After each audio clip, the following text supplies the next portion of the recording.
Multiplying polynomials means you have to have a plan. You can't just multiply one thing times one thing. Our plan is a box. We like to visualize this as a box. We are doing the area of the box. So if I put 2x plus 5 right here, and I do 3x minus 4 right here, I'm finding the area of each box. Well, the area of this box is length times width. So 2 times 3 is 6, and there's an x, and there's an x, so now I have x squared. I go to my next box. It is 5 times 3x. That's the length, that's the width. So 5 times 3 is 15, and there is only one x, so I'm going to simply put it down. The next box is here, length, width, 2x. Do you see that? It's 2x times negative 4. That's that box, 2x times negative 4. Well, 2 times negative 4 is negative 8, and we have 1x.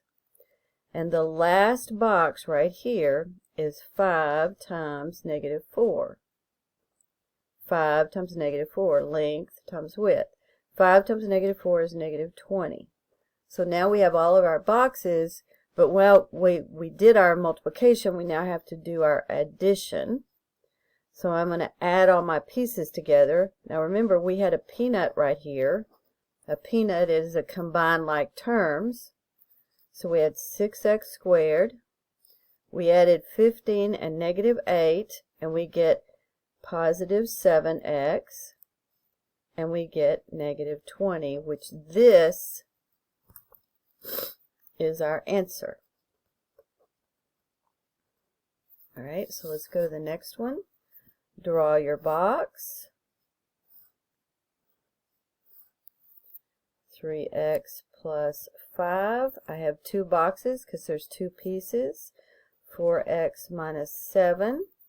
Right, 3 times 4 is 12. We're multiplying. I have an x, I have another x, therefore I have two x's.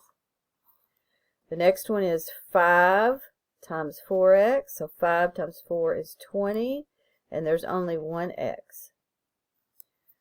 The next box is 3x times negative 7, so 3 times negative 7 is negative 21, and there is only one x.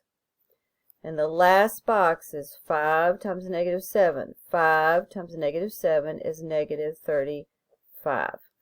Draw your peanut. I have 12x squared.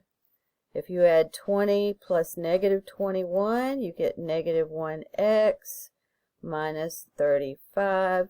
And you have to get all the way here because this is your answer.